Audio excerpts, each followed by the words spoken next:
नमस्कार विद्यार्थी आणि पालक मित्रांनो, मी किशोर कारसेकर स्टुडंट हेल्पलाईन सेंटर मध्ये आपल्या सर्वांचं स्वागत आहे। तर या व्हिडिओमध्ये आपण डिस्कस करणार आहोत IIT, NIT, IIIT आणि GFTI या सर्व प्रोसेससाठी सेंट्रल काउन्सिलिंगसाठी किंवा आपली जी ही जोसा काउन्सिलिंग होणार आहे या जोसा काउन्सिलिंगसाठी रिक्वायर्ड डॉक्युमेंट्स काय असणार आहेत याबद्दल आपण डिटेल इन्फॉर्मेशन घेणार आहोत। यामध्ये आपण टोटल 3 पार्ट्स करणार आहोत। एक तर रिझर्वेशन साठी काय असणार आहेत आणि जे विद्यार्थ्याला रिझर्वेशन नाहीये त्या विद्यार्थ्यासाठी कुठले डॉक्युमेंट्स असणार आहेत आणि त्यातल्या त्यात हे डॉक्युमेंट्स आपल्याला कशा पद्धतीने आणि कुठून काढायचे आहेत। लक्षात घ्या, इंजिनिअरिंगचा आपण ऑलरेडी व्हिडिओ पोस्ट केला आहे।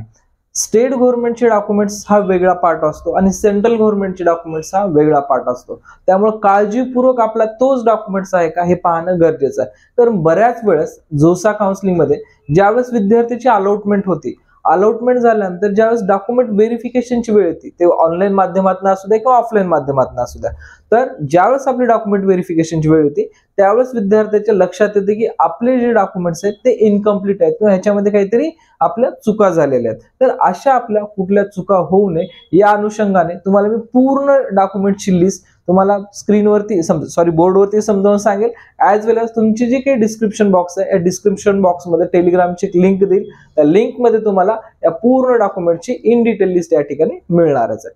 प्लस ज्याही विद्यार्थ्यांना या ठिकाणी पेड काउन्सिलिंग बद्दल माहिती घ्यायची असेल किंवा पेड काउन्सिलिंग जॉईन करायची असेल, स्क्रीनवरती कॉन्टॅक्ट नंबर दिलाय त्यावरती आपण कॉल करून जॉईन सुद्धा करू शकतात। तर या ठिकाणी आपण माहिती घेणार आहोत IIT, NIT, IIIT याच्यासाठी बेसिकली रिझर्वेशन कुठलं आहे याबद्दल आपण या ठिकाणी माहिती घेणार आहोत। आता रिझर्वेशनच्या जर आपण भागचा विचार केला या ठिकाणी कॉन्स्टिट्यूशनल रिझर्वेशन, पॅरलल रिझर्वेशन आणि स्पेशल रिझर्वेशन अशा या ठिकाणी 3 पार्ट्स आपण या ठिकाणी घेणार आहोत। आता कॉन्स्टिट्यूशनल रिझर्वेशन म्हणजे जेही आपल्याला सेंट्रल गव्हर्नमेंट मार्फत जे कॅटेगरी अनुसार रिझर्वेशन दिलं आहे त्याला आपण कॉन्स्टिट्यूशनल रिझर्वेशन असं या ठिकाणी आपण ग्राह्य धरत असतो। पॅरलल रिझर्वेशन म्हणजे जे विद्यार्थ्यांना या ठिकाणी आपली जे ही कॅटेगरी आहे कॅटेगरी सोबतच आपल्याला आणखी या ठिकाणी जर आपले पालक डिफेन्स मध्ये असतील तर त्याचंही आपल्याला रिझर्वेशन IIT अंतर्गत मिळत असतं। सोबतच स्पेशल रिझर्वेशन म्हणजे कुठला विद्यार्थी फिजिकली हँडिकॅप असेल, ऑर्फन असेल तर याही ठिकाणी या गोष्टीचं आपल्याला रिझर्वेशन उपलब्ध असतं किंवा या ठिकाणी आपल्याला मिळत असतं। तर या ठिकाणी आपल्याला हे सर्व रिझर्वेशन मिळवण्यासाठी कुठल्या डॉक्युमेंटची आवश्यकता आहे याबद्दल आपण डिस्कस करू आणि डिस्कस करताना यामध्ये आपण सर्व विद्यार्थ्यांसाठी कुठले डॉक्युमेंट्स लागणार आहेत, नेक्स्ट असेल आपलं कॅटेगरीसाठी कुठले डॉक्युमेंट्स लागणार आहेत, पॅरलल रिझर्वेशन साठी कुठले आणि स्पेशल रिझर्वेशन साठी कुठले डॉक्युमेंट्स लागणार आहेत। तर सर्व विद्यार्थ्यांना कुठले लागतील आपण त्याबद्दल या ठिकाणी डिस्कस करू।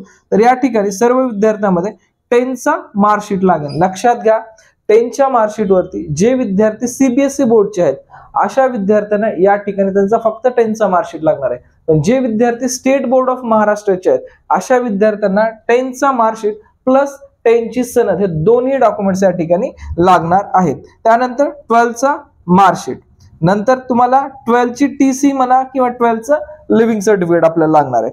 नंतर या ठिकाणी आपल्याला सर्व विद्यार्थ्यांना या ठिकाणी UID कार्ड म्हणजे तुमचं आधार कार्ड लागणार आहे। 5th नंबरला तुमचे या ठिकाणी पासपोर्ट साइज फोटोज लागणार आहेत या ठिकाणी आणि सर्व विद्यार्थ्यांना या ठिकाणी सिग्नेचर जे आहे ते आपला बेसिक डॉक्युमेंट्स आहे हे सुद्धा या ठिकाणी लागणारच आहे। याच्या व्यतिरिक्त लक्षात घ्या, इथला डॉक्युमेंट्स हा सर्वात महत्वाचा आहे medical fitness certificate. Medical fitness certificate की तुमचं या ठिकाणी जे काही डॉक्टर असतात ज्यावेळेस आपलं जोसा काउन्सिलिंग येईल, जोसा काउन्सिलिंगच्या इन्फॉर्मेशन बुकलेट मध्ये आपल्याला मेडिकल फिटनेस सर्टिफिकेट या ठिकाणी मिळत असतं किंवा ऑलरेडी त्यात प्रोफॉर्म असतो, तो प्रोफॉर्म आपल्याला डाउनलोड करून त्याच्यावरती डॉक्टर कडनं आपलं या ठिकाणी मेडिकली आपण फिट आहोत की नाही आहेत याचं आपल्याला या ठिकाणी सर्टिफिकेट घ्यावं लागतं। हे डॉक्युमेंट सोबतच विद्यार्थ्यांना या ठिकाणी जो आपण JEE मेन्सचा ऍप्लिकेशन फॉर्म भरला आहे, लक्षात घ्या JEE मेन्सचा ऍप्लिकेशन फॉर्म लागणार आहे। त्यानंतर आपल्याला ऍप्लिकेशनच्या नंतर JEE मेन्सचं ऍडमिट कार्ड सुद्धा या ठिकाणी लागणार आहे। नंतर या ठिकाणी सर्वात महत्वाचा JEE मेन्सचा जोही रिझल्ट आहे हा रिझल्ट सुद्धा आपल्याला या ठिकाणी लागणार आहे। एवढे डॉक्युमेंट्स तुम्हाला या ठिकाणी सर्व विद्यार्थ्याला लागणारच आहेत। आणि यामध्ये जे विद्यार्थी NIT, IIIT आणि GFTI साठी या ठिकाणी ऍप्लिकेशन देणार या विद्यार्थ्यांना हे डॉक्युमेंट्स लागतील। पण जेही विद्यार्थी IIT साठी या ठिकाणी पार्टिसिपेट होणार आहेत, या विद्यार्थ्याला ऍडिशनली जे तुमचा JEE ऍडव्हान्सचा ऍप्लिकेशन फॉर्म आहे, ऍडमिट कार्ड आहे आणि त्यानंतर रिझल्ट आहे, हे सर्व डॉक्युमेंट्स तुम्हाला या ठिकाणी लागणार आहेत. जे विद्यार्थी सेपरेटली ऍडव्हान्स मध्ये क्वालिफाईड आहेत अशा विद्यार्थ्यांना JEE men's as well age JEE advance या दोन्हीचे application form, result, admit card आपल्याला सोबत ठेवायचे आहेत. कारण कुठलं कॉलेज कुठल्या वेळेस कुठल्या डॉक्युमेंटची रिक्वायरमेंट आपल्याला सांगेल हे सांगता येत नसतं, त्यामुळे हे डॉक्युमेंट्स आपल्याला लागतीलच.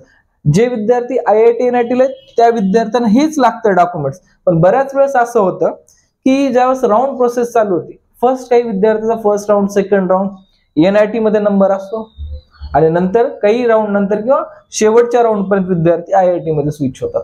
तर त्यासाठी आपल्याला हे दोन्ही डॉक्युमेंट्स आपल्याकडे असणं खूप जास्त महत्वाचं असणार आहे. हे झाले ऑल स्टुडंटसाठी लागणारे डॉक्युमेंट्स.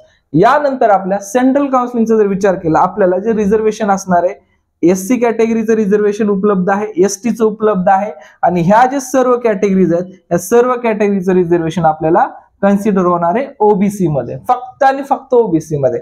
जे विद्यार्थी महाराष्ट्रात NT1, NT2, NT3, VJDT, SBC या प्रवर्गात आहेत या सर्व विद्यार्थ्यांचं कन्सिडरेशन होणार आहे OBC मध्येच. या सर्व विद्यार्थ्यांची सेंट्रली का जाणार आहे OBC मध्ये. नेक्स्ट आहे EWS रिझर्वेशन, EWS आणि नंतर ऑल जनरल मध्ये.